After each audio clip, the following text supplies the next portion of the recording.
Assalamualaikum warahmatullahi wabarakatuh. Saya Syekh Habudin. Terima kasih banyak kerana anda berada di channel YouTube saya dan terima kasih banyak jika anda telah tekan butang subscribe. Kalau belum tekan butang berkenaan, tekan butang itu sekarang. Jika ada video-video yang bermanfaat, insya-Allah akan ada di feed YouTube anda. Sahabat-sahabat, baru-baru ni Jumaat yang lepas jadi isu apabila khutbah Jaiz seolah-olah dia tuju kepada beberapa orang ustaz berkaitan tentang tauliah. Jom kita dengar khutbah ini sama-sama. Tauliah mengajar suatu keperluan. Hadirin muslimin yang dimuliakan, kenapa tauliah mengajar suatu keperluan? Bukankah Nabi Muhammad sallallahu alaihi wasallam bersabda yang diriwayatkan oleh Abdullah bin Amr radhiyallahu anhuma, sampaikanlah dariku walau satu ayat. Hadis rawahul Bukhari. Bukankah kita semua pendakwah? Dalam kalangan kita juga ada kelayakan agama. Jadi kenapa perlu lagi tauliah? Itulah antara persoalan-persoalan yang sering ditimbulkan oleh sebahagian masyarakat apabila membicarakan keperluan tauliah mengajar. Undang-undang telah menetapkan seseorang yang ingin mengajar agama hendaklah mempunyai tauliah mengajar yang dikeluarkan berdasarkan Seksyen 118 Enakmen Pentadbiran Agama Islam Negeri Selangor 2003 pindaan 2016. Dalam konteks ini, mengajar bermaksud menyampaikan sebarang maklumat berkaitan dengan agama, berkaitan dengan agama Islam melalui ceramah, forum, pengesahan, motivasi, tazkirah, pembentangan kertas kerja, kuliah, audiovisual atau cara lain sebagaimana yang tentukan oleh jawatan kuasa tauliah. Justru khatib ingin mengingatkan kepada sesiapa yang ingin mengajar agama atau diundang untuk mengajar di masjid atau surau seluruh Selangor, mohonlah tauliah mengajar. Pemohon akan melalui beberapa proses tapisan, iaitu ujian penilaian fardu ain dan ujian nilai. Kiranya lulus, pemohon akan dipanggil temuduga. Seterusnya diputuskan oleh jawatan kuasa tauliah mak. Hadirin sidang Jumaat yang berbahagia, benarkah proses permohonan atau proses permohonan tauliah mengajar sesuatu yang menyusahkan dan tidak diperlukan? Khatib ingin menarik perhatian semua ketika Rasulullah sallallahu alaihi wasallam menghantar Sayyidina Muaz bin Jabal radhiyallahu anhu ke negara Yaman. Baginda terlebih dahulu bernyatakan beberapa soalan kepada Muaz berdasarkan sabdanya yang berikut. Kaifa taqdi? Faqala aqdi bima fi kitabillah. Qala fa in lam yakun fi kitabillah. Qala fa bi sunnati Rasulillah sallallahu alaihi wasallam. Qala fa in lam yakun fi sunnati Rasulillah sallallahu alaihi wasallam. Qala ajtahidu ra'yi. Qala alhamdulillahilladzi waffaqa Rasulullah sallallahu alaihi wasallam. Dengan apakah kamu akan berhukum? Maka Muaz menjawab, aku akan berhukum dengan apa yang terdapat di dalam kitab Allah. Baginda bersabda, kira ia tidak terdapat di dalam kitab Allah? Maka Muaz jawab, aku akan berhukum dengan sunnah Rasulullah sallallahu alaihi wasallam. Baginda bertanya lagi, sekiranya tidak terdapat di dalam sunnah Rasulullah sallallahu alaihi wasallam? Muaz jawab, aku akan berijtihad dengan pendapatku. Maka Rasulullah sallallahu alaihi wasallam bersabda, segala puji bagi Allah yang telah memberikan taufik kepada utusan Rasulullah sallallahu alaihi wasallam. Hadis riwayat Tirmizi. Hadis tersebut menunjukkan bahawa Rasulullah sallallahu alaihi wasallam menguji kelayakan Sayyidina Muaz dalam menyampaikan dakwah. Setelah berpuas hati dengan manhaj Sayyidina Muaz dalam berhukum, iaitu mendahulukan Al-Quran, kemudian As-Sunnah dan seterusnya ijtihad, maka baginda pun mengucapkan rasa syukur kepada Allah Subhanahu wa taala. Maka sebab itulah permohonan tauliah mengajar perlu melalui beberapa proses tapisan untuk melihat kelayakan, kemahiran, kemampuan dan penguasaan ilmu seseorang sebelum diberikan tauliah. Dalam hal ini, Duli Yang Maha Mulia Sultan Selangor sering memberi peringatan dan menitahkan hanya mereka yang benar-benar mahir dan mempunyai pengetahuan yang luas mengenai agama Islam sahaja yang boleh berikan tauliah untuk mengajar atau ceramah di masjid-masjid atau surau-surau surau di seluruh negeri Selangor. Titah Duli Yang Maha Mulia Sultan Selangor pada 18 Februari 2022, Istana Alam Shah Kelang. Hadirin sidang Jumaat yang dirahmati oleh Allah Subhanahu wa taala. Adakah itu bermaksud pihak berkuasa agama menghalang kerja-kerja dakwah? Perlu ditegaskan bahawa keperluan tauliah mengajar bukanlah untuk menghalang atau menyusahkan seseorang yang ingin mengajar agama. Ia sebagai langkah pencegahan bagi memenuhi maqasid syariah dalam aspek memelihara agama, iaitu hifzuddin. Allah Subhanahu wa taala berfirman dalam surah Ali Imran ayat 19, "Innad dina 'indallahil Islam." Sungguhnya agama yang diridai Allah hanyalah agama Islam. Justru bagi memastikan agama Islam itu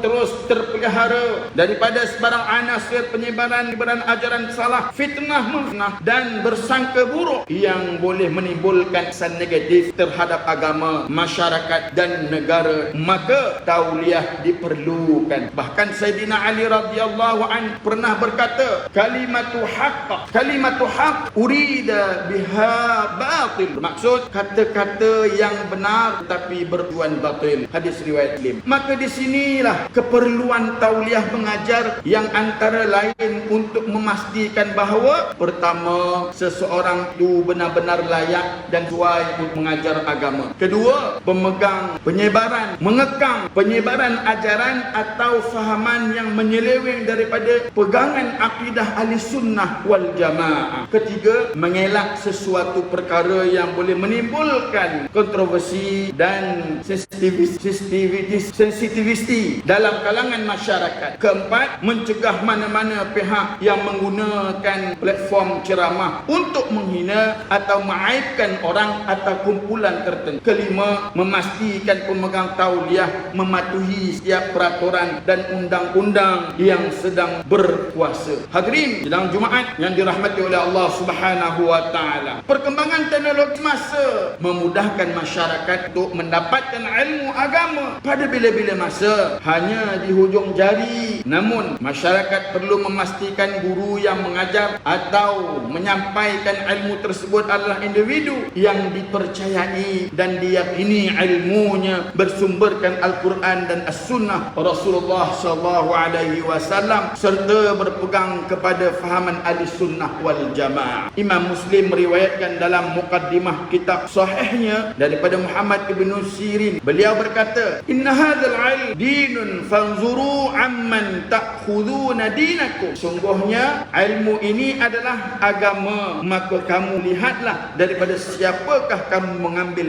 agama kamu. Hadis riwayat Muslim. Khatib mengingatkan bahawa mana-mana orang yang mengajar, cuba mengajar atau menyebabkan pengajaran agama Islam tanpa tauliah adalah satu kesalahan di bawah Seksyen 119 Enakmen Pentadbiran Agama Islam Negeri Selangor 2003 pindaan 2016. Muslimin yang dirahmati oleh Allah Subhanahu wa taala. Pihak MAIS kerap menerima aduan bahawa masih terdapat masjid atau surau yang mengundang penceramah tanpa tauliah. Malah penceramah yang tidak mempunyai tauliah pun dan tahu tentang keperluan mendapatkan tauliah di negeri Selangor ini masih terus mencuba untuk memberi ceramah di masjid dan surau tanpa tauliah. Dan apabila kebenaran ceramah di masjid dan surau tidak diberikan atas alasan tiada mempunyai tauliah, pihak berkuasa agama dipersalahkan dan diperlekehkan, kononnya menghalang usaha-usaha dakwah dilakukan di masjid dan surau. Kenapa ini boleh berlaku? Sedangkan sehingga 31 Disember 2022 terdapat seramai 5,641 pendakwah bertauliah di negeri Selangor. PBNS telah direkodkan. Jumlah penceramah bertauliah yang ramai ini tidak menyukarkan pihak masjid atau surau untuk memilih mana-mana penceramah bertauliah yang boleh diperoleh maklumat mereka melalui laman sawang Jabatan Agama Islam Selangor. Pihak MAIS juga ingin menegaskan kepada semua pemegang tauliah MAIS, hendaklah pada setiap masa mematuhi undang-undang atau apa-apa arahan, larangan atau perintah yang diberikan oleh pihak berkuasa agama. Hendaklah menggunakan tauliah mengajar pada situasi yang betul, bukannya untuk kepentingan dan keuntungan peribadi, tidak menyelitkan lawak jenaka yang melampau sehingga masyarakat masyarakat hanya mengingat lawak berbanding ilmu yang disampaikan. Akhirnya masyarakat lebih tertarik kepada penceramah hanya kerana lawaknya, tetapi bukan kepada ilmu. Pemegang tauliah juga diingatkan supaya tidak mencampur adukkan isu agama dengan politik, kepartian dan permusuhan sesama Islam, atau menyelitkan apa-apa perkara yang mempunyai kecenderungan bagi mendatangkan benci atau penghinaan terhadap mana-mana agama, atau membangkitkan perasaan tidak suka terhadap mana-mana kerajaan, atau mengembangkan perasaan buruk sangka dan permusuhan antara beberapa kaum atau golongan penduduk negara ini. Sebagai pemegang tauliah, hendaklah pada setiap masa menunjukkan akhlak yang baik bertepatan dengan apa yang diperkatakan dalam kuliahnya walaupun ceramah, tidak berkelakuan dengan cara yang boleh mencemarkan agama Islam atau apa-apa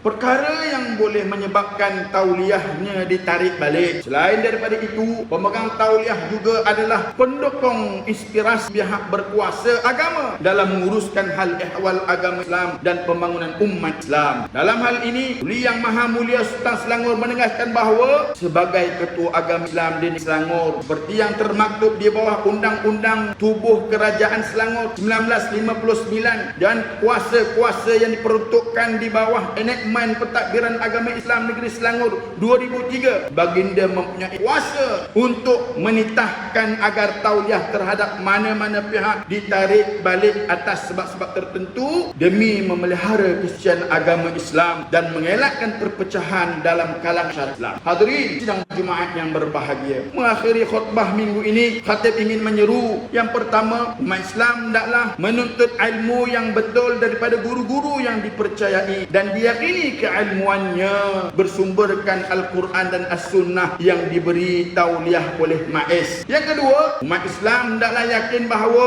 ilmu fardu ain dan fardu kifayah adalah ilmu Allah yang wajib diajar dengan amanah, benar dan ikhlas, bertujuan mewujudkan individu yang bertakwa, masyarakat yang damai dan negara yang makmur. Yang ketiga, umat Islam hendaklah sedar bahawa segala keputusan dan pengurusan pemerintah terhadap rakyat dibina atas dasar kemaslahatan sebagaimana disebutkan berdasarkan kaedah fiqh tasarruful imam 'ala ar-ra'iyyati manutun bil maslahati. Tindakan yang dijalankan oleh pemerintah terhadap rakyat bergantung kepada maslahah. A'udzubillahi minasyaitonir rajim. Wa man ahsanu qawlan mimman da'a ila Allah wa 'amila salihan wa qala innani minal muslimin. Dan tidak ada yang lebih baik perkataannya daripada orang-orang yang menyuruh kepada mengesahkan dan mematuhi perintah Allah serta dia sendiri mengerjakan amal yang saleh sambil berkata, sesungguhnya aku adalah dari orang-orang Islam yang berserah bulat-bulat pada Allah. Surah Fussilat ayat 33. Barakallahu li wa lakum fil Quran azim. Anda kita telah menonton video khutbah Jumaat tadi dan kita berikan reaction berkaitan tentang isu. Pertama sekali, alhamdulillah saya sendiri dapat tauliah mengajar di negeri Selangor sejak tahun 2013 sampai sekarang dan akan berakhir pada tahun 2023. Anda boleh rujuk dekat website e-tauliah untuk nak tahu ustaz tu ada tauliah. Ini tauliah saya akan tamat pada 2025. Ini yang diperbaharui lah kategori D2 dan D3.